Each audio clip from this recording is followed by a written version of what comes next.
কুল্লু নাফসিন যায়িকাতুল মাউত, সকল প্রাণীকে মৃত্যুর স্বাদ গ্রহণ করা লাগবে। আল্লাহ পাক রব্বুল আলামিন এই মৃত্যুটাকে তৈরি করার পর মানুষের জীবনের আগে মৃত্যুটাকে আল্লাহ তাআলা সৃষ্টি করেছেন, যাতে মানুষ মৃত্যু নিয়ে কোনো সন্দেহ করতে না পারে। এই জন্য আল্লাহ তাআলা বলতেছে, আল্লাযী খালাকাল মাউতা ওয়াল হায়াতা লিয়াবলুয়াকুম আইয়ুকুম আহসানু আমালা। ও বান্দা, তোমাদেরকে আমি সৃষ্টি করেছি, আর তোমাদেরকে আমি যে সৃষ্টি করেছি, যে হায়াত দিয়েছি, এর মধ্যে বান্দা আমি দেখতে চাই জন্ম এবং মৃত্যুর মধ্যে তোমরা কে ভালো কাজ করো আর কে মন্দ কাজ করো। এখানেও আল্লাহ তাআলা মৃত্যুর কথা আগে বলেছে, আল্লাযী খলাকাল মাউতা, যে আমি মৃত্যু সৃষ্টি করেছি, ওয়াল হায়াতা, আবার হায়াতও দিয়েছি। কেন দিয়েছি? আহসানু আমালা, আমি দেখতে চাই জন্ম এবং মৃত্যু যে সময়টা, এই সময়টার মধ্যে কে তোমরা ভালো কাজ করো আর কে তোমরা মন্দ কাজ করো। সম্মানিত উপস্থিতি, মৃত্যুর কথা অধিক স্মরণ করতে হবে, কারণ মৃত্যু এমন একটা অবধারিত বিষয়। মৃত্যুর কথা যদি আপনি স্মরণ করেন, এই মৃত্যুটা আপনাকে আমাকে দুনিয়ার লোভ লালসা, দুনিয়ার চাকচিক্যময়, দুনিয়ার বাদশাহী, প্রিয় স্বজন আত্মীয় স্বজন যা রয়েছে, এই সব কিছু থেকে আমাকে দূরে সরিয়ে দেয়, একমাত্র আখিরাতের কথা স্মরণ করায়। এই জন্য এই মৃত্যুটাকে আমাদেরকে বেশি বেশি স্মরণ করতে হবে। দুনিয়ার জীবনে যে যেইটাকে বেছে নিবে, তার সঙ্গী সাথী সেইটাই হবে। আবার দুনিয়ার জীবনে কেউ যদি ভালো মন্দ করে, ভালো কাজকে বেছে নেয়, তাহলে তার সঙ্গী হবে ভালো আমল নামা। আর যদি এই দুনিয়ার জীবনে কেউ খারাপ কাজ করে, তাহলে তার জন্য রইবে ওই খারাপ কাজের আযাবগুলা, ঠিক কিনা? এই জন্য আমাদেরকে মৃত্যুর কথা বেশি বেশি স্মরণ করতে হবে। আল্লাহ রাসূলের সাহাবী হযরতে আবু হুরায়রা রাদিয়াল্লাহু তাআলা আনহু বর্ণনা করেন, আকসিরু যিকরা হাযিমিল লাজ্জাতি ইয়ানিল মাউত। দুনিয়ার সুখ শান্তি, দুনিয়ার সুখ শান্তি ধ্বংসকারী, বিনাশকারী মৃত্যুকে তোমরা বেশি বেশি স্মরণ করো।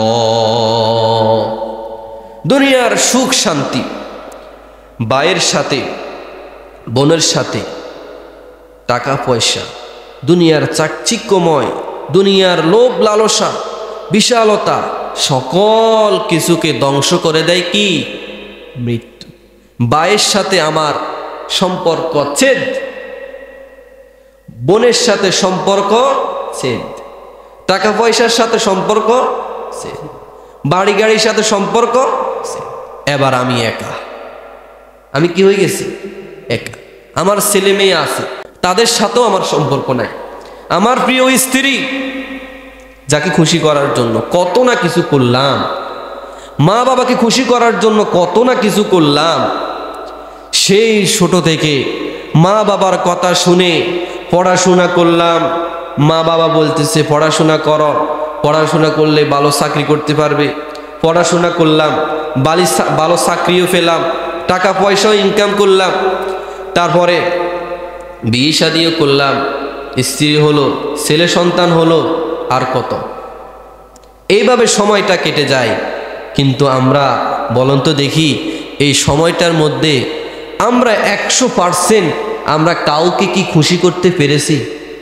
ছেলেকে পেরেছি, মেয়েকে খুশি করতে পারছি, মা বাবাকে খুশি করতে পারছি, ভাই বোনদেরকে খুশি করতে পারছি?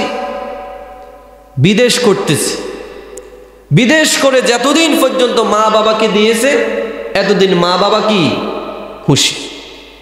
বিদেশ করে ছেলেদেরকে যতদিন দিছে ছেলেরা খুশি, স্ত্রীকে যতদিন দিছে স্ত্রী খুশি, ভাইদেরকে যতদিন দিছে সবাই খুশি।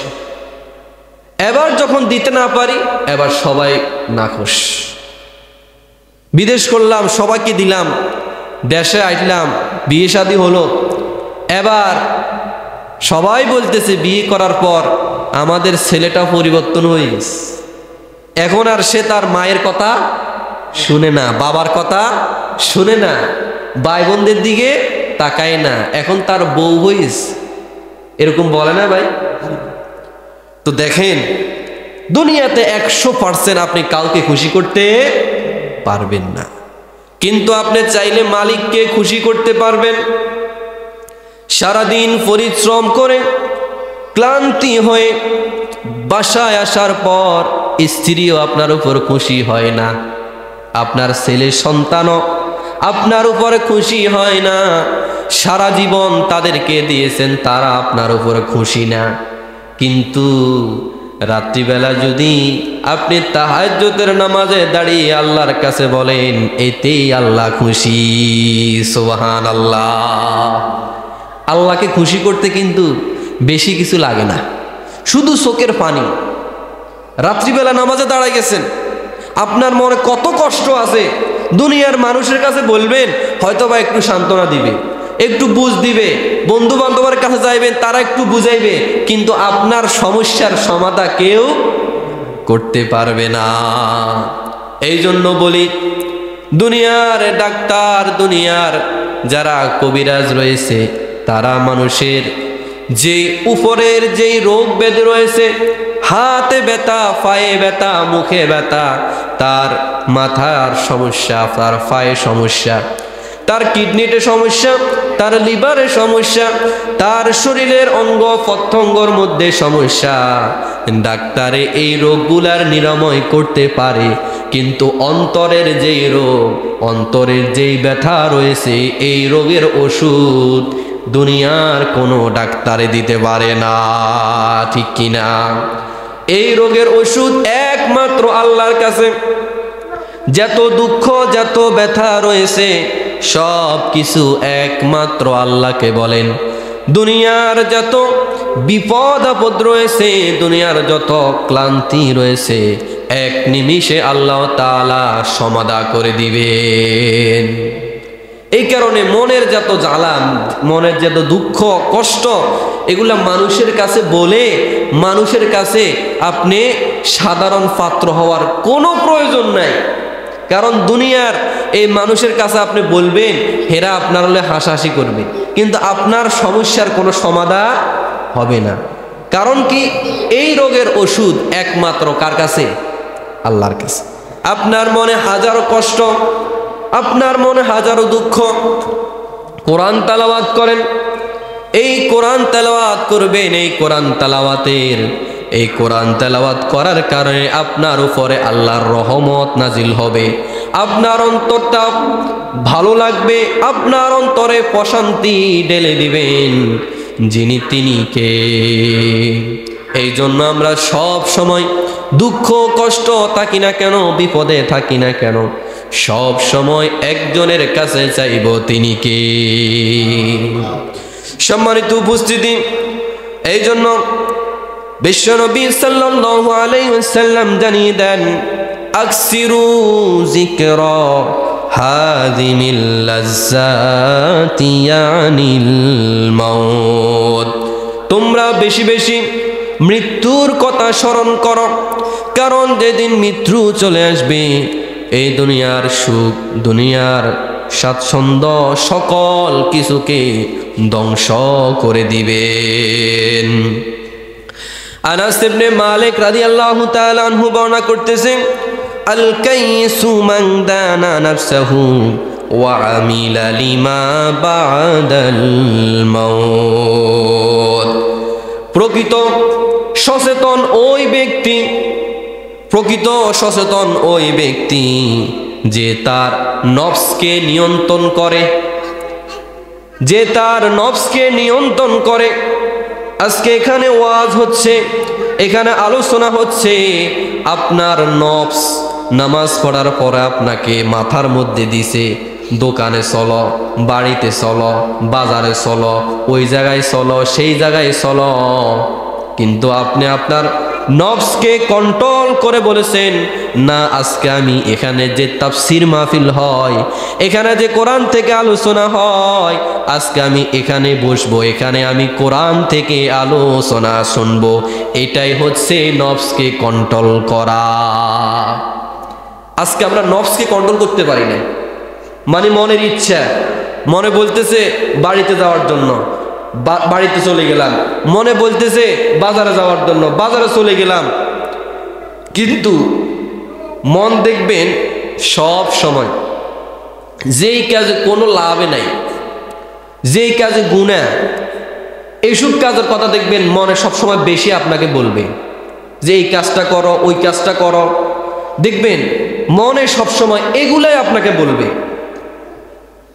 তো আপনি যদি আপনার মনটাকে নিয়ন্ত্রণ করতে পারেন, আল্লাহ রাসূল বলছে ওই ব্যক্তি হচ্ছে সচেতন লোক, যে তার নফসকে নিয়ন্ত্রণ করতে পারে। আপনার নফস বলতেছে যে এখানে আসার দরকার নাই, এখানে ওয়াজ শোনার দরকার নাই, আপনি বলতেছেন না আমি এখানে বসে তাফসির শুনবো, এখানে বসে আলোচনা শুনবো, আমি নামাজ পড়বো, আল্লাহকে রাজি খুশি করাবো। এটা হচ্ছে আপনার নফসকে কন্ট্রোল করা। কিন্তু আজকে আমরা আমাদের নফসকে কন্ট্রোল করতে পারি না। আমাদের মনের ইচ্ছা, মনের খায়েশ যেইটাই আমাদের মাথায় আসে আমরা সেইটাই করি, ঠিক না ভাই? এখানে আমরা অনেকে নামাজ পড়ছি, তো নামাজের পরে বলে দিছি আচ্ছা আপনারা একটু বসেন, কিছুক্ষণ আলোচনা হবে। কিন্তু আমরা অনেকে চিন্তা করছি দূর কি এর আলোচনা, বাড়িতে যান দরকার, দোকানে চা খান দরকার, বাজারে যান দরকার, মানে অনেকগুলা চিন্তা মাথায় চলে আসছে যে সেখানে যাওয়া দরকার, সেখানে যাইতে হবে। এই চিন্তা ধারণা আমাদের মাথায় আমরা বসায় নিয়েছি, আমরা সেটাই করতেছি। কিন্তু আল্লাহর কোরআনের আলোচনা, আল্লাহর কোরআনের গুরুত্ব আমরা দিলাম। সম্মানিত উপস্থিতি, এত ওয়াজ হয়, এত আলোচনা হয়, কিন্তু আমরা হেদায়েত হই না। এটার কারণ হচ্ছে আপনি যে ওয়াজ শুনেন, আপনার দিলের কান দিয়ে আপনি ওয়াজটা শুনেন না। আপনি ওয়াজ শুনেন ঠিকই, কিন্তু আপনার মন ওয়াজে নাই। আপনি ওয়াজ শুনেন ঠিকই, আপনি চিন্তা করেন আমার বাড়িতে আমার কিছু কাজ রয়েছে, দোকানে কিছু কাজ রয়েছে, যদিও আপনি এখানে বসে আছেন কিন্তু আপনার মন এখানে নাই। এই জন্য হাজার হাজার ওয়াজ হয়, সিজনালি হাজার হাজার ওয়াজ হয়, কিন্তু আমাদের মধ্যে হেদায়েতের সিটা ফোটাও নাই। আপনি ওয়াজ মাহফিলে আসলে, আপনি ওয়াজ মাহফিলে আসলে হেদায়েতের নিয়তে আসতে হবে যে আমি ওয়াজ থেকে কিছু শিখব, এই শিখে আমি আমল করব। এদেরকে একটু পিছনে সরাই দেন, এই পিছনে দাও, পিছনে দাও। এই জন্য ভাই ওয়াজ আমরা হাজারো শুনি, কিন্তু আমাদের নিয়তে সমস্যা রয়েছে, আমাদের নিয়তে গন্ডগোল রয়েছে, আমাদের নিয়তটা সহি না। আল্লাহ রাসূল বলেন যে আপনার যদি নিয়তটা সহি না হয়, আপনার ওই সব আমল আল্লাহ কবুল করবে না। এই জন্য নিয়তকে খালেস করতে হবে যে আমি এই ওয়াজ মাহফিলে যাব, ওয়াজ শুনবো একমাত্র কাকে রাজি খুশি করার জন্য, আর এই ওয়াজ শুনবো এখান থেকে আমি কিছু নিয়ে যাব, কিছু নিয়ে গিয়ে আমি বাড়িতে আমল করব। আজকে আমরা যে আলোচনা করতেছি অধিক পরিমাণে মৃত্যুকে স্মরণ করতে হবে। মৃত্যুর স্মরণ আমাদের মাথায় নিয়ে আমরা বাড়িতে যদি যেতে পারি, তাহলে আজকে আমার এখানে ওয়াজ করাটা এমনকি আপনারা আশাটা সার্থক হয়েছে। নসেদ আপনারাও শুনছেন, আমিও বলছি, ওই আগের মতো চলতেছে, এইভাবে চলতেই থাকবে।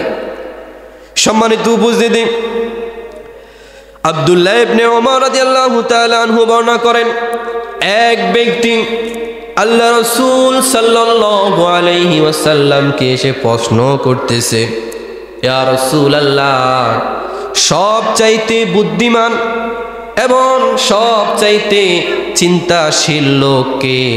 আল্লাহ রাসূল বললেন, ওই ব্যক্তি সবচাইতে চিন্তাশীল, ওই ব্যক্তি সবচাইতে বুদ্ধিমান যে ব্যক্তি তার মৃত্যুর কথা বেশি বেশি স্মরণ করে, এমনকি পরকালের জন্য, এমনকি মৃত্যুর জন্য সব সময় বেশি বেশি ব্যস্ত থাকে।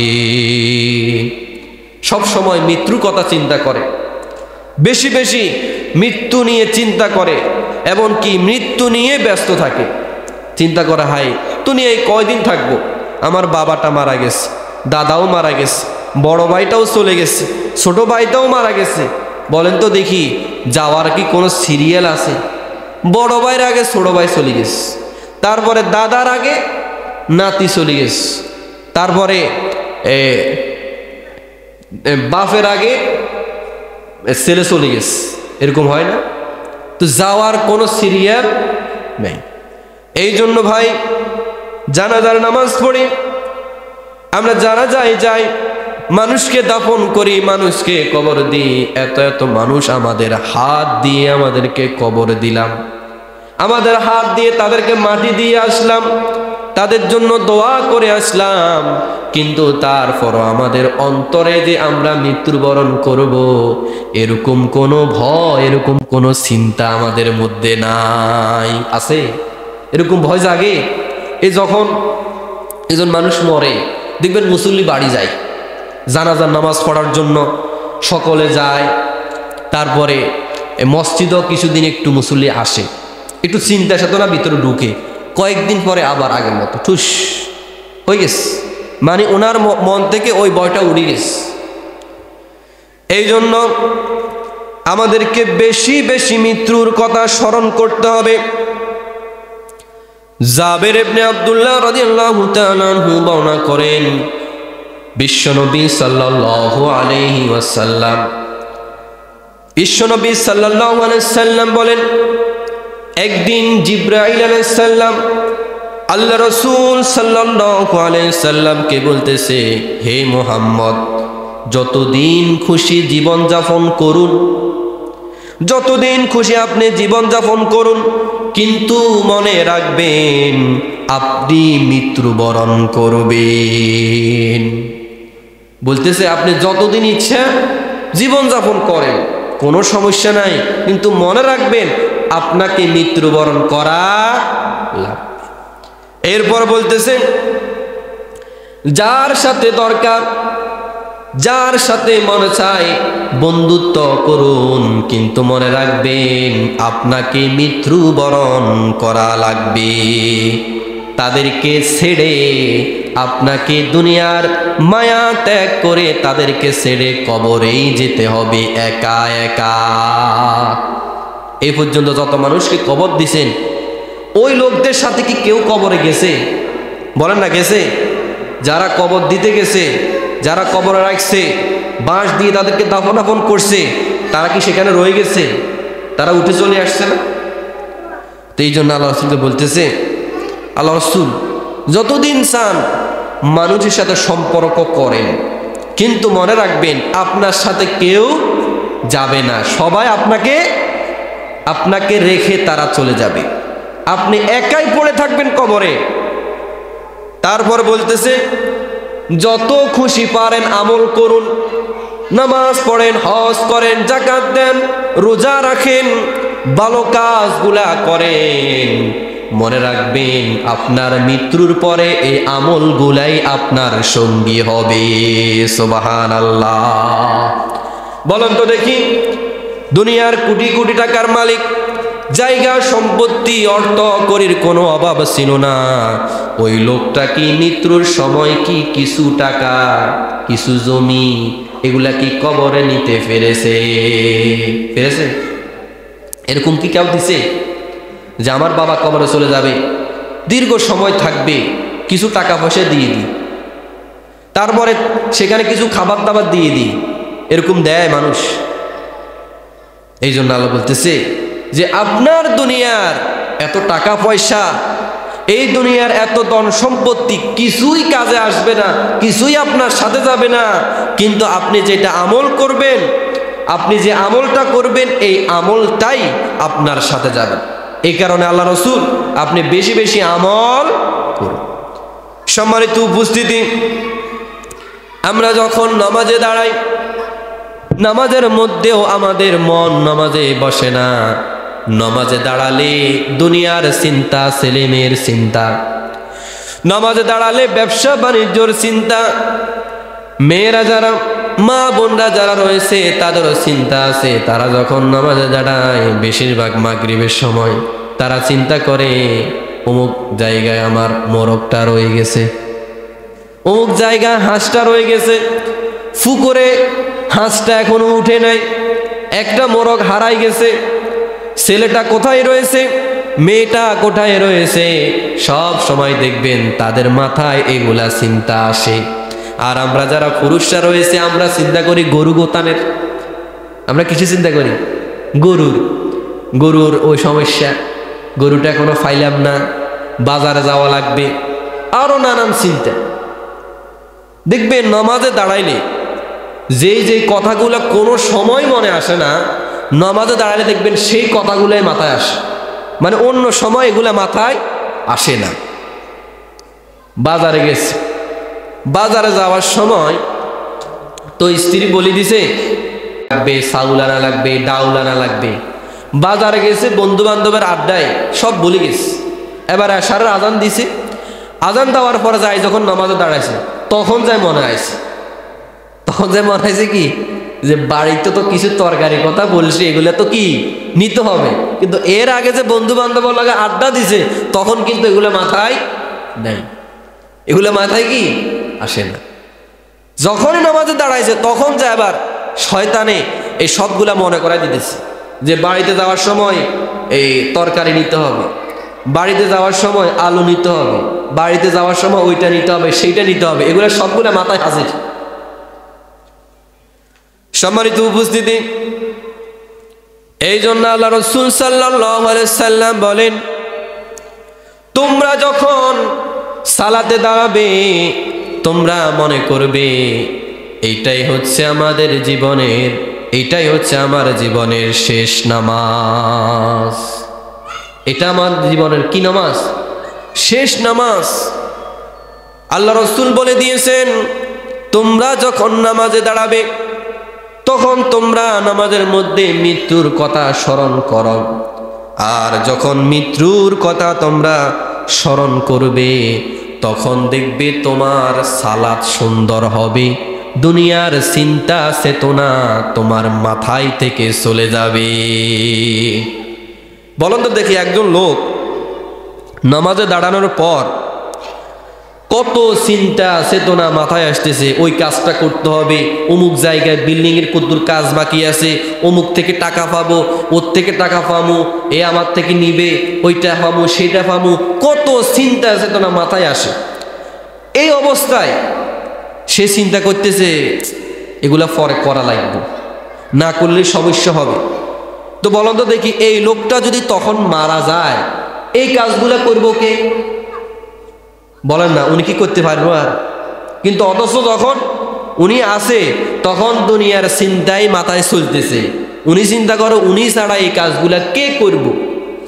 উনার মাথায় আখিরাতের চিন্তা, মৃত্যুর কথা আসে না। কিন্তু ওই লোকটা যদি মারা যায়, বলেন তো দেখি এই কাজগুলা কি আটকে থাকবো? কেউ না কেউ তো করব, কিন্তু সে এইটা মনে করে না যে এইটা আমি ছাড়া অন্য কেউ করতে পারে, কিন্তু সে মাথায় নিয়ে বসে আছে যে এগুলা আমি না করলে করাই হবে না, এইটা নিয়ে বসে আছে। সম্মানিত উপস্থিতি, আল্লাহ রাসূল সাল্লাল্লাহু আলাইহি সাল্লাম আরো বলেন, তুমি প্রত্যেক সেই কর্ম থেকে বিরত থাকো যেই কর্ম করার পর আল্লাহর কাছে তাওবা করা লাগবে।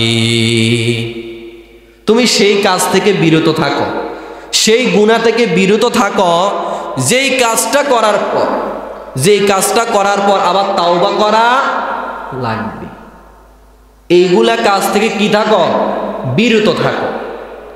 সম্মানিত উপস্থিতি, ইবনে ওমর বলেন, একদিন আল্লাহ রাসূল সাল্লাল্লাহু আলাইহি সাল্লাম বলতেছে, দুনিয়াতে কিভাবে চলবে তুমি? আব্দুল্লাহ রাদিয়াল্লাহু তাআলা আনহু কে বলতেছে, ও আব্দুল্লাহ, দুনিয়াতে তুমি এমন ভাবে চলো যেন তুমি কবরের বাসিন্দা। দুনিয়াতে তুমি এমন ভাবে চলো যে দুনিয়াতে তুমি একজন অপরিচিত মানুষ। তুমি একজন অপরিচিত মানুষ, এত মানুষের সাথে সম্পর্ক করার কোনো প্রয়োজন নাই। এমন ভাবে চলো যে একজন মুসাফির আমাদের এখানে আসছে, আমরা কেউ কি তারা চিনি? কোন জায়গা থেকে আসছে চিনার কোনো সম্ভাবনা আছে? কিছুক্ষণ পরে জিজ্ঞাসা, ভাই আপনার বাড়ি কোনায়? আর বাড়ি হচ্ছে খুলনা, বা আমার বাড়ি হচ্ছে বরিশাল। এইটাই তো, এই ছাড়া তো আর কিছু জানি না। তো আল্লাহ রাসূল বলতেছে, আব্দুল্লাহ, তুমি দুনিয়াতে এমন ভাবে চলো অপরিচিত একজন মানুষের মতো, মুসাফিরের মতো, কারণ তুমি হচ্ছে কবরের বাসিন্দা। তোমার আসল বাড়িঘর হচ্ছে কি? কবর। এই জন্য আল্লাহ রাসূল সাল্লাল্লাহু আলাইহি সাল্লাম বলেন, দুনিয়াতে তোমরা মুসাফিরের মতো থাকো। এত মানুষের সাথে সম্পর্ক, এত মানুষের সাথে আনন্দ উল্লাস করার কোনো প্রয়োজন নাই। তুমি মুসাফিরের মতো চলাফেরা করো, কারণ তুমি হচ্ছ কবরের বাসিন্দা। তুমি কিসের বাসিন্দা? কবরের বাসিন্দা। কবরে তো তোমার সাথে কেউ যাবে না, তোমার কবরে তো কেউ তোমাকে নিয়ে যাবে না। আরে ভাই দেখেন, আমার মৃত্যুর পর আমার ছেলেরা, আমার মেয়েরা একটু কান্নাকাটি করে, আমার আত্মীয় স্বজন একটু কান্নাকাটি করে। বলেন তো দেখি, একজন ব্যক্তিকে যখন কবরে নেওয়া হয়, কোনো অপরিচিত মানুষ নেই? বলেন না নেই? নেই কি? তার ছেলে নেই, তার জামাইরা নাই, তার ভাইরা নাই, ভাইফুতরা নাই, নেয় না? এগুলো সবগুলো আপন মানুষ না। দূরের মানুষ কেউ আছে যে একবারে ঢাকার থেকে মানুষ একটা আসি আমার কবর দিতেছে? এরকম কি হয়? তো যারাই আমাদেরকে কবর নিতেছে, আমাদেরকে কবরে নিতেছে, কবরে রাখতেছে, সকল মানুষ আঙ্গ আপনজন, আপন মানুষ, আমাদের রক্তের সম্পর্কের মানুষ। আমার ছড়ি ছড়ি কবর দিতেছে, আমার রক্তের সন্তান, আমার ছেলেটা আমাকে কবর দিতেছে, ছড়ি ছড়ি কবর দেন। কি আছে আমার? কিছুই নাই। এই কারণে আল্লাহ রাসূল বলে, দুনিয়াতে মুসাফিরের মতো থাকো। এত মানুষের সাথে সম্পর্কের কোনো প্রয়োজন নাই। মানুষের দেখলে সালাম আলকি দিবা, মানুষের সাথে সুন্দরভাবে চলো, কিন্তু কোনো মানুষের ক্ষতি করিও না। সম্মানিত উপস্থিতি, ইবনে ওমর আরো বলেন, উনি বলতেছেন, দুনিয়াতে এমন ভাবে তুমি বিচরণ করো, যখন সন্ধ্যা হয়, যখন বিকাল হয়, তুমি সকালের অপেক্ষা করিও না। আর যখন সকাল হয়, তুমি বিকালের অপেক্ষা করিও না। তুমি যখন অসুস্থ হবে, তুমি চিন্তা করো যে আমি কখন সুস্থ হব। আমি এই চিন্তা করি। আল্লাহ রাসূল সাল্লাল্লাহু আলাইহি সাল্লাম আরো বলতেছি, তুমি যখন জীবিত থাকবে, তুমি তখন মৃত্যুর কথা বেশি বেশি স্মরণ করো। তুমি এখন জীবিত, স্মরণ করো যে আমি এখন জীবিত, যে কোনো মুহূর্তে আমি মৃত্যুবরণ করা লাগবে, এটাই চিন্তা করো। এই চিন্তা যার মাথায় ঢুকে গেছে যে এখন আমার হায়াত রয়েছে, আমার শরীরে শক্তি রয়েছে, যে কোনো সময় আজরাইল এসে আমাকে নিয়ে যেতে পারে, বলুন তো দেখি ওই ব্যক্তির দ্বারা কি নামাজ না পড়ে থাকা লাগবে? ওই ব্যক্তি কি নামাজ না পড়ে থাকবে? তার চিন্তা যে কোনো মুহূর্তে আমি মরে যেতে পারি, যে কোনো মুহূর্তে আজরাইল এসে আমাকে নিয়ে যাবে। এই চিন্তা যার মাথায় আসে, ওই ব্যক্তিকে মানুষের আল ঠেলাঠেলি করতে পারে, মানুষের জায়গা জমিনি টানানি করতে পারে। কিন্তু দেখা যায় অনেক নামাজি দিনদার মুসল্লি, এরাও দেখবেন মানুষের আইল নিয়ে ঠেলাঠেলি আছে না নাই? জায়গা জমি নিয়ে ঠেলাঠেলি আছে না নাই? সামান্য 1-2 টাকা পায়, এইটা নিয়েও কত ঠেলাঠেলি। মনে হয় যে সে এই জায়গা নিয়ে কবর যাবে, মনে হয় যে এই সম্পত্তি নিয়ে সে কবরে যাবে, মনে হয় যে তার মৃত্যুর পরে তার সঙ্গী সাথী হবে এই সম্পত্তি, এই চিন্তা করে এগুলা নিয়ে ঠেলাঠেলি চলতে আসে।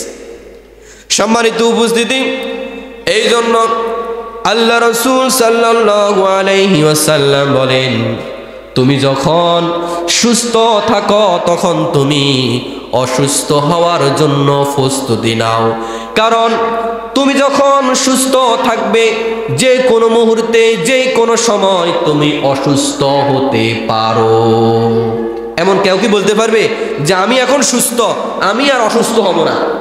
এরকম কি বলার সুযোগ আছে যে আমি এখন সুস্থ, আমি এখন আমার টাকা পয়সা আছে, আমি কখনো গরিব হব না? এরকম বলার সুযোগ আছে? দেখবেন টাকা পয়সার মালিক, অট্টালিকার অভাব নাই, এখন ভিক্ষা করতেছে, টাকা পয়সা নাই, হাই উতাস করতেছে। আর এমন সময় কিছু মানুষ আমাদের সমাজে দরিদ্র অসহায়, যাদের বাপ মারা আমাদের বাড়িতে এসে কাজ কাম করি খেত, দেখবেন এদের ছেলে মেয়েরা এখন অট্টালিকা বানাইতেছে, টাকা পয়সার অভাব নাই, বিদেশে বাড়ি, ঢাকায় জায়গা, নারায়ণগঞ্জে জায়গা, অভাব নাই। আর তখনকার আমরা ছিলাম ভালো অবস্থা, এখন আমরা হয়েছি খারাপ অবস্থা, ঠিক না ভাই? তো সুস্থ এটা আল্লাহর নিয়ামত। আপনি যখন সুস্থ আছেন তখন মনে করেন যে কোনো সময় আমি অসুস্থ হব, আমি এখন জীবিত আছি, যে কোনো সময় আমি মৃত্যুবরণ করব। সম্মানিত উপস্থিতি, এই কারণে বেশি বেশি মৃত্যুর কথা স্মরণ করতে হবে। মৃত্যুর কথা যখন আমরা বেশি বেশি স্মরণ করব, আমরা সালাত যখন পড়ব আমাদের সালাতের মধ্যে অন্যদিকে মনোযোগ যাবে না। আমরা যখন মৃত্যুর কথা স্মরণ করব তখন দুনিয়ার অন্যায় অপরাধ আমার করতে মনে চাইবে না। আমি যখন মৃত্যুর কথা স্মরণ করব, দুনিয়ার লোভ লালসা চাকচিক্যময় দুনিয়ার বাদশাহী আমাকে আঁকড়ে ধরে রাখতে পারবে না। এ কারণে আমরা বেশি বেশি মৃত্যুর কথা স্মরণ করব। আখিরকার আমাদের সকলকে মৃত্যুর স্বাদ গ্রহণ করা লাগবে। সম্মানিত উপস্থিতি, এবার দেখবেন কিছু মানুষ যখন মৃত্যু বরণ করে, কিছু মানুষের মৃত্যুর সময় চোখ খোলা থাকে। আর যখন আমরা অনেক মানুষ এই দৃশ্যটা দেখি তখন আমরা চিন্তা করি যে এই লোকটা যে মৃত্যুবরণ করেছে, যে তার চোখ খোলা রয়েছে, এটা অশুভ লক্ষণ। নাউজুবিল্লাহ বলেন, বলি যে এটা অশুভ লক্ষণ। এই লোকটা মৃত্যুবরণ করার সময় এই লোকটার চোখ কি আছে? খোলা আছে, এটা ভালো না। এই লোকটা মনে হয় খারাপ, এই লোকটা বদমাইশ ছিল, নাফরমান ছিল, এই কারণে এই লোকটার চোখ কি? খোলা। অথচ আল্লাহ রাসূল বলতেছে যে এটা একটা স্বাভাবিক বিষয়। কি বিষয়? স্বাভাবিক বিষয়। উম্মে সালামা রাদিয়াল্লাহু তাআলা আনহু বর্ণনা করতেছেন, বিশ্বনবী সাল্লাল্লাহু আলাইহি সাল্লাম একদিন আবু সালামার মৃত্যুর পর আবু সালামার নিকট গেলেন। সেখানে যায় দেখতেছে আবু সালামা যখন মৃত্যুবরণ করেছে তখন তার চোখটা খোলা ছিল। আল্লাহ রাসূল সাল্লাল্লাহু আলাইহি সাল্লাম সেখানে যাওয়ার পর তার চোখটাকে সাথে সাথে তিনি নিভাই দিলেন। এরপর আল্লাহ রাসূল বলতেছে, নিশ্চয় যখন একজন মানুষের জান কবজ করা হয় তখন তার চোখ তাকে অনুসরণ করে। দেখবেন একজন লোক যখন মৃত্যুর সময় হয়, ওই লোকটা চারিদিকে তাকাতে থাকে, সে মানে একদম চোখ দিয়ে কোনো একটা ভয়ঙ্কর জিনিস দেখলে দেখবেন আমাদের চোখটা একদম খোলা হয়ে যায়। এরকম হয় না? যখন বাঘ ভাল্লুক বড় কোনো জিনিস দেখলে আমরা একদম হা হয়ে যায়, অবাক হয়ে যায় দেখি। তো ওই মৃত্যুর সময় আমরা তো দেখি না এই লোকটা কি দেখতেছে, কিন্তু সে দেখতেছে আজরাইল আসতেছে, ফেরেশতারা আসতেছে। যে লোকগুলাকে উনি দেখতেছে অন্য আর কেউ দেখতেছে না। এগুলা দেখার পর তার চোখ বড় হয়ে যায়, তখন তার যে চোখটা বড় হয়ে যায়, আল্লাহ রাসূল বলতেছে যে তার যে রূহটা কবজ হয়, জানটা কবজ হয়, তার চোখ সেইটা দেখে, সেইটাই অনুসরণ করে। যখন তার জানটা বার হয়ে যায় তখন চোখ খোলার আর সময় থাকে না, চোখটা আর খোলার সময় থাকে না। এবার দেখেন চিকিৎসা বিজ্ঞান কি বলতেছে। চিকিৎসা বিজ্ঞান বলতেছে যে মস্তিষ্কর সাথে সারা শরীরের এই অঙ্গ প্রত্যঙ্গ, হাত পাও, তার চোখ, তার মুখ, তার কান, সকল কিছুর সাথে তার মস্তিষ্কের সম্পর্ক। কিসের সম্পর্ক? মস্তিষ্কের সম্পর্ক। তো চিকিৎসা বিজ্ঞান বলতেছে একজন মানুষ যখন তার মৃত্যুর সময় আসে, ওই লোকটার মৃত্যুর সময় তার এই মস্তিষ্ক থেকে তার যে একটা ভয়ঙ্কর যে একটা ভয় তার মধ্যে ঢুকে, এই ভয়ের কারণে তার শরীরের হাত পাগুলা একদম সচল হয়ে যায়। তখন দেখবেন একজন মৃত্যুবরণ পথের যাত্রী দেখবেন তখন তার জান কবজের সময় আসে, তার হাত পাও ছুটাছুটি করে, হাত পা লাড়ে, তারপরে তার চোখ উল্টে ফেলে, মাথা লাড়ে। তো চিকিৎসা বিজ্ঞান বলতেছে ওই সময়টা তার শরীরটা একদম সচল হয়ে যায়। ওই লোকটা যদি একদম কয়েক মাস পর্যন্ত বিছনায় পড়ে থাকে অথবা ঘুমানো অবস্থায় থাকে, ঘুমানো অবস্থায় থাকলেও ওই মৃত্যুর সময় ওই লোকটা জাগ্রত হয়ে যায়। জাগ্রত হওয়ার পর যখন তার জানটা কবজ হয়ে যায়, তার হাত পা নিস্তেজ হয়ে যায়, আর ওই অবস্থায় যে তার জানটা বেরিয়ে গেছে, ওই অবস্থায় তার জানটা যে বেরিয়ে গেছে, তখন তার চোখটা খোলা থেকে যায়। চোখটা কি থেকে যায়? খোলা থেকে যায়।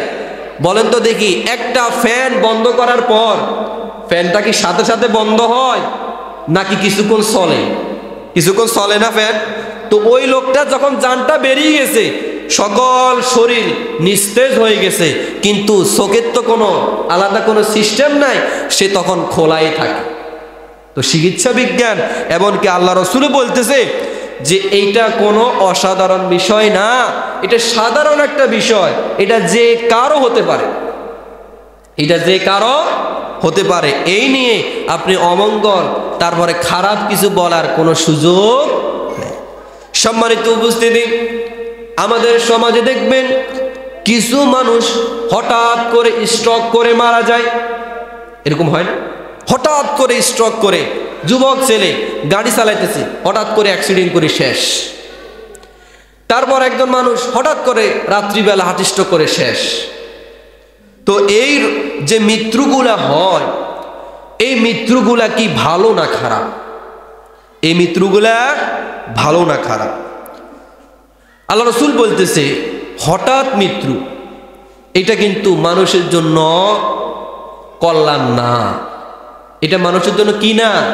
কল্যাণ না। কারণ হঠাৎ করে একজন মানুষ মারা গেলে ওই ব্যক্তি তাওবা করার কোনো সুযোগ নাই। হঠাৎ করে একজন মানুষ যখন মারা যায়, ওই ব্যক্তি, কোনো ব্যক্তি যদি তার কাছে টাকা পায়, কোনো আমানত থাকে, সে কি দিতে পারে? বলেন না, দেওয়ার সুযোগ থাকে? তারপরে কোনো ব্যক্তি যদি গুরুত্বপূর্ণ একটা কথা তার ছেলে মেয়েদেরকে জানানো দরকার, হঠাৎ করে মৃত্যু হয়ে গেছে, জানাইতে পারে? পারে না। তো এই হঠাৎ মৃত্যু কিন্তু আমাদের জন্য কল্যাণ না। বিশ্বনবী সাল্লাল্লাহু আলাইহি সাল্লাম হাদিসের মধ্যে জানিয়ে দেন, ইন্না মিন ইমারাতিস সাআতি আন ইউযহিরা মাউতুল ফুজাআ। বিশ্বনবী সাল্লাল্লাহু আলাইহি ওয়াসাল্লাম আমাদেরকে জানিয়ে দেন, কিয়ামতের আগে হঠাৎ মৃত্যু এটা বেড়ে যাবে। অর্থাৎ হঠাৎ মৃত্যুবরণ করা এটা হচ্ছে কিয়ামতের আলামত। এটা কি? কিয়ামতের আলামত। অর্থাৎ যখন হঠাৎ মৃত্যু বেড়ে যাবে, তখন তোমরা বুঝে নিবে যে এই হঠাৎ মৃত্যু এটা হচ্ছে কিয়ামত, আর বেশি দেরি নাই, কিয়ামত খুব সন্নিকটে। বলেন তো দেখি, আমাদের সমাজে হঠাৎ মৃত্যুটা এখন অনেক বাড়ছে না ভাই? অনেক বাড়ছে না? 20 বছর আগে হঠাৎ মৃত্যু আর এখন দেখবেন ঘরে ঘরে মানুষ হার্ট স্ট্রোক করে মারা যায়, ব্রেন স্ট্রোক, তারপর হার্ট স্ট্রোক, এভাবে প্যারালাইসিস হয়ে, পঙ্গু হয়ে, হঠাৎ করে অ্যাক্সিডেন্ট করে মারা যাইতেছে। কিন্তু এই হঠাৎ মৃত্যু আমাদের জন্য কল্যাণ না। আবু হুরায়রা রাদিয়াল্লাহু তাআলা আনহু বলতেছেন, বিশ্বনবী সাল্লাল্লাহু আলাইহি সাল্লাম একদিন একটি হেলে পড়া দেয়ালের পাশ দিয়ে যখন অতিক্রম করতে গেছেন, তখন তিনি তাড়াতাড়ি ওই দেয়ালটা পার হয়ে গেছে। এবার তাকে প্রশ্ন করা হলো, ইয়া রাসূলুল্লাহ, আপনি কেন তাড়াতাড়ি এই দেয়ালটা পার হলেন? তখন আল্লাহ রাসূল বলতেছে, আমি হঠাৎ মৃত্যুকে অপছন্দ করি। আমি চাই না যে এইটার নিচে পড়ে আমি কি হঠাৎ করে মারা যায়, এটা আমি পছন্দ করি না। শুধু এইটা না, আল্লাহ রাসূল সাল্লাল্লাহু আলাইহি ওয়াসাল্লাম সব সময় আল্লাহর কাছে দোয়া করতেন, আল্লাহুম্মা ইন্নী আউযু বিকা মিন জাওয়ালি নি'মাতিকা ওয়া তাহাউলি আফিয়াতাকা ওয়া ফুজাআতি নিকমাতিকা ওয়া জামিই সাখাতিকা। আল্লাহ রাসূল সাল্লাল্লাহু আলাইহি সাল্লাম সব সময় আল্লাহর কাছে পানা চাইতেন, আল্লাহর কাছে দোয়া করতেন। কি দোয়া করতেন আল্লাহ রাসূল বলতেন, হে আল্লাহ, আমি আপনার নিকট পানা চাই আপনার নেয়ামতের বিলুপ্তি থেকে। এক নম্বরে নেয়ামতের বিলুপ্তি থেকে আমি আপনার কাছে কি চাই? সাহায্য চাই, যেন নেয়ামতের বিলুপ্তি না ঘটে। এক নম্বর। দুই নম্বর, আল্লাহ রাসূল দোয়া করতেন, আল্লাহ রাসূল বলতেন যে আল্লাহ, আমি আপনার কাছে সুস্থতার পরিবর্তন থেকে পানা চাই। আমি এখন সুস্থ আছি, আমি চাই না যে এই সুস্থতা যেন কিছুক্ষণ স্থায়ী হয়, আমি চাই এটা যেন অনেক সময় পর্যন্ত স্থায়ী হয়, যেন আমি সাথে সাথে অসুস্থ না হয়ে যাই। তা আল্লাহ রাসূল এই দোয়াটা করতেন যে আল্লাহ, আমি তোমার কাছে সুস্থতা পরিবর্তন, অর্থাৎ সুস্থতার পরিবর্তন তো বুঝেন, সুস্থতার পরিবর্তন কি? অসুস্থতা, অর্থাৎ আমি অসুস্থ হতে চাই না। তারপর দোয়া করতেন, হে আল্লাহ, মৃত্যু কখন হয় জানি না, কিন্তু আমি হঠাৎ মৃত্যু থেকে তোমার কাছে পানা চাই। আমি চাই না হঠাৎ করে আমি মারা যাই, আমি তোমার কাছে পানা চাই। আল্লাহ রাসূল আরো দোয়া করতেন যে আমি তোমার যে অভিশপ্ত রয়েছে যারা, এ অভিশপ্ত অবস্থা আমি মৃত্যুবরণ করতে চাই না। আল্লাহ রাসূল আরো বলেন যে আমি সাফা পড়ে আমি মৃত্যুবরণ করতে চাই না। আল্লাহ, তোমার কাছে আমি কি চাই? ফানা চাই। আর উনি বলতেন যে আমি গর্তের মধ্যে পতিত হয়ে মৃত্যুবরণ করতে চাই না। আল্লাহ রাসূল আরো দোয়া করতেন যে আল্লাহ, আমি বার্ধক্য হয়ে, আমি অসুস্থ হয়ে বেডের মধ্যে পড়ে কাতরাবো, কাতরাতে কাতরাতে একদিন মৃত্যুবরণ করব, এরকম মৃত্যু তোমার কাছে আমি চাই না। আমি বেডে পড়ে বার্ধক্য হয়ে অসুস্থ হয়ে দুঃখ কষ্ট করে করে আমি মৃত্যুবরণ করব, আমি তোমার কাছে এরকম মৃত্যুও চাই না। তারপরে দোয়া করতেন যে আমি পানিতে পড়ে আগুনের মধ্যে ভস্ম হয়েও আমি তোমার কাছে মৃত্যু চাই না।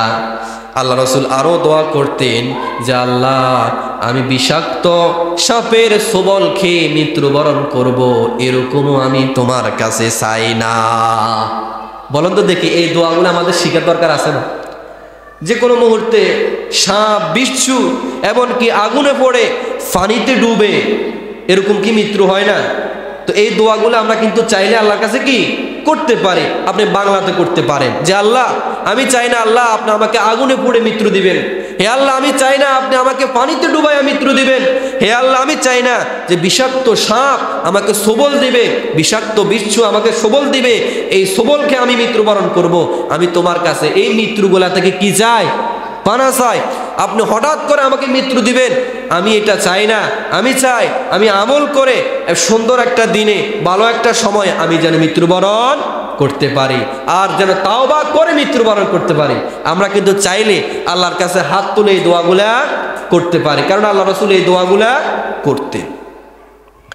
তারপরে শুন, ইবনে মাসউদ রাদিয়াল্লাহু তাআলা আনহু বলতেছেন, রাসূল সাল্লাল্লাহু আলাইহি সাল্লাম একদিন বলতেছে, আমি গাধার মতো মৃত্যুবরণ করাকে আমি পছন্দ করি না। গাধার মতো মৃত্যুবরণ করাকে আমি পছন্দ করি না। তাকে প্রশ্ন করা হলো, গাধার মতো মৃত্যুবরণ করা এটার মানে কি? তখন আল্লাহ রাসূল বলতেছে, হঠাৎ করে মৃত্যুবরণ করা এটা হচ্ছে গাধার মতো মৃত্যুবরণ করা। হঠাৎ করে মৃত্যুবরণ করা এটা হচ্ছে গাধার মৃত্যুর মতো। আমি এটা আল্লাহর কাছে চাই। সম্মানিত উপস্থিতি, অন্য কয়েকটা হাদিসে হঠাৎ মৃত্যুবরণ করাকে মুমিনদের জন্য প্রশান্তি বলা হয়েছে। মুমিন যারা, এদের জন্য হঠাৎ মৃত্যুবরণ করাকে প্রশান্তি, শান্তি বলা হয়েছে। অর্থাৎ একজন মুমিন ব্যক্তি, বিশ্বনবী সাল্লাল্লাহু আলাইহি সাল্লাম বলেন, মাউতুল ফুজাআতি রাহাতুন লিল মুমিনি ওয়া আখযাতু আসিফিন লিল কাফির। আল্লাহ রাসূল সাল্লাল্লাহু আলাইহি ওয়াসাল্লাম বলেন, হঠাৎ মৃত্যু করান ব্যক্তি যদি মুমিন হয় তার জন্য উপকার, আর যদি কাফের হয় তার কোনো উপকার নাই। হঠাৎ মৃত্যুবরণ করা, যদি হঠাৎ করে একজন মুমিন ব্যক্তি মৃত্যুবরণ করে তাহলে তার কোনো ক্ষতি নাই, কিন্তু যদি একজন কাফের মৃত্যুবরণ করে তার জন্য কি আছে? বলে না, ক্ষতি আছে না ভাই? এই জন্য আল্লাহ রাসূল সাল্লাল্লাহু আলাইহি ওয়াসাল্লাম বলেন যে হঠাৎ মৃত্যু এটা ঈমানদারের জন্য প্রশান্তি, এটা ঈমানদারের জন্য ভালো, কিন্তু যারা কাফের, যারা মুশরিক, এদের জন্য হঠাৎ মৃত্যু ভালো। একজন মুমিন ব্যক্তি সে যদি হঠাৎ করে মৃত্যুবরণ করে এটাও তার জন্য কল্যাণ, আর যদি দীর্ঘ সময় পর্যন্ত সুস্থ থেকে হায়াত পেয়ে আমল করে মৃত্যুবরণ করে এটাও তার জন্য ভালো। আবার একজন ঈমানদার ব্যক্তি সে যদি অসুস্থ হয়ে বিছনার মধ্যে কাতরাতেও মৃত্যুবরণ করে এতেও তার জন্য কি রয়েছে? কল্যাণ রয়েছে। আল্লাহ রাসূল বলতেছে, কোনো ঈমানদার ব্যক্তি যখন অসুস্থ হয়ে বিছনার মধ্যে কাতরাতে মৃত্যুবরণ করে এই জন্য তার জন্য সওয়াব রয়েছে। সুবহানাল্লাহ বলেন না?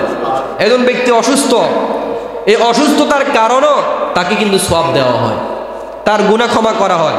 এই জন্য আমরা অসুস্থ হয়ে আমরা আল্লাহকে দোষ দিব না যে আল্লাহ তুমি আমাকে অসুস্থ দিতেছ, তুমি আমাকে কি দিতেছ? রোগ ব্যাধি দিয়ে আমাকে কষ্ট দিতেছ। দোয়া করবেন না, আল্লাহর উপর নাখুশ হবেন না, কারণ অসুস্থতা দিয়ে, বিপদ দিয়ে আল্লাহ আপনাকে কি করে? ক্ষমা করে। এই কারণে কোনো সময় আল্লাহকে এভাবে বলবেন না যে আল্লাহ আপনি কেন আমাকে কষ্ট দেন, এটা বলবেন না, কারণ এই অসুস্থতার কারণে আল্লাহ আপনাকে মাফ করে দেয়, আল্লাহ আপনাকে সওয়াব দেয়। সম্মানিত উপস্থিতি, এই জন্য আমাদেরকে মুমিন অবস্থায় কোনো ব্যক্তি যদি অসুস্থ হয় এই জন্য তার জন্য সওয়াব আছে। মুমিন অবস্থায় যদি হঠাৎ করে মৃত্যুবরণ করে এটিও তার জন্য কল্যাণ রয়েছে।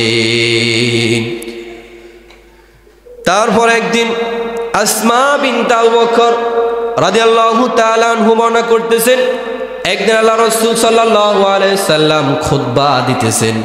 এমন অবস্থায় আল্লাহ রাসূল সাল্লাল্লাহু আলাইহি সাল্লাম কবরের ফিতনা সম্পর্কে ওয়াজ করতেছেন, কবরের আযাব সম্পর্কে ওয়াজ করতেছেন। এই কবরের আযাব শুনে সাহাবীরা এতটাই হাউমাউ করে কান্নাকাটি করতেছে।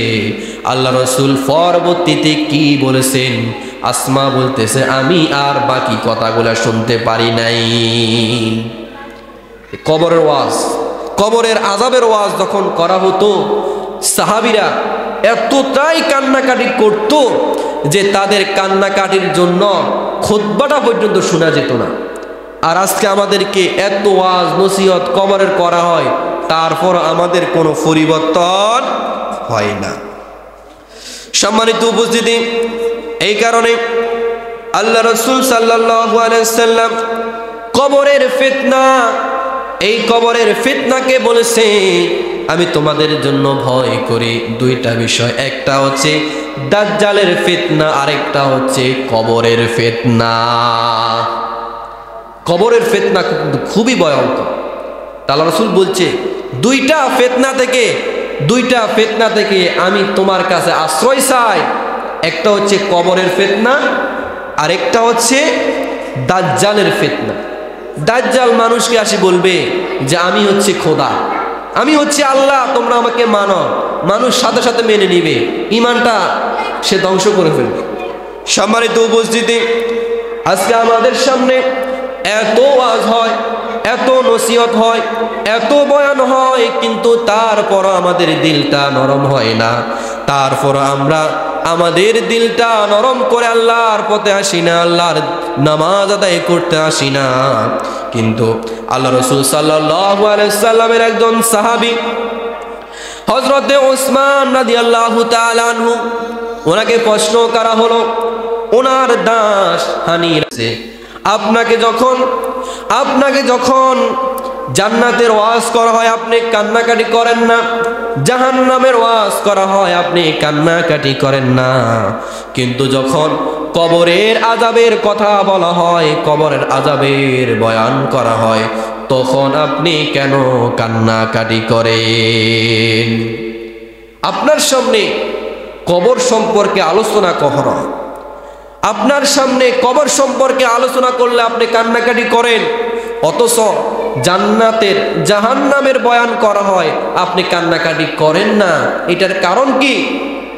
এবার উসমান রাদিয়াল্লাহু তাআলা আনহু বলতেছে, শোনো, যে আল্লাহ রাসূল সাল্লাল্লাহু আলাইহি সাল্লাম বলেছেন কবর হচ্ছে পরকালের প্রথম ঘাঁটি।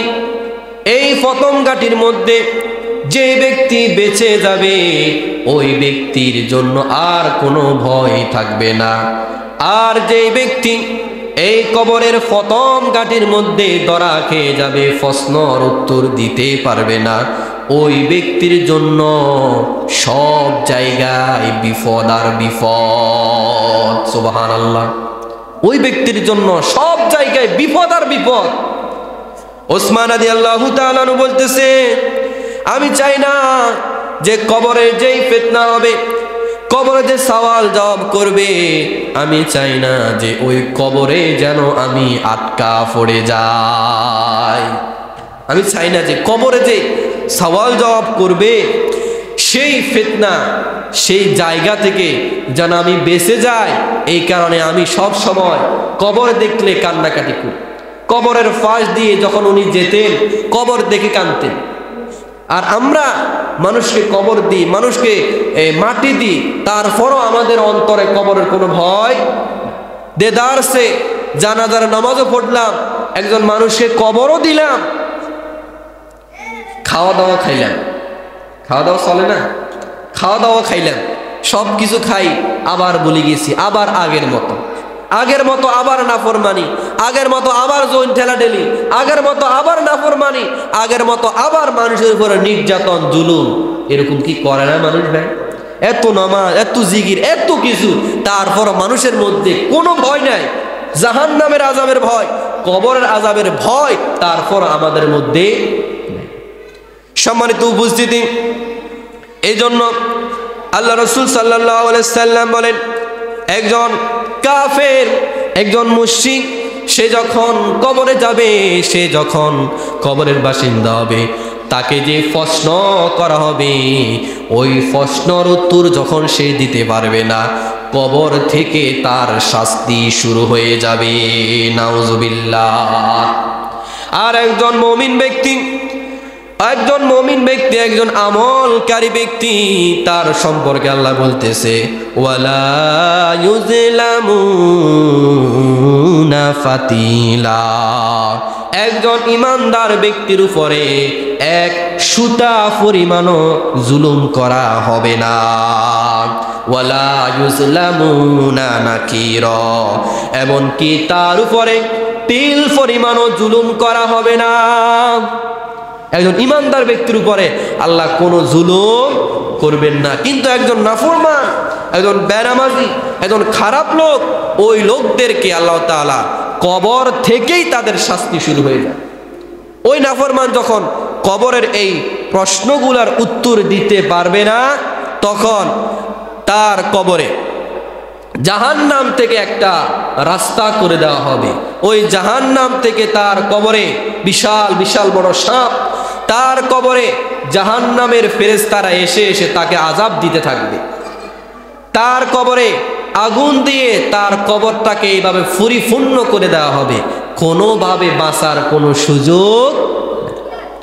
সম্মানিত উপস্থিতি, একদিন আল্লাহ রাসূল সাল্লাল্লাহু আলাইহি সাল্লাম জাহান্নাম সম্পর্কে এত এত বয়ান করেছে।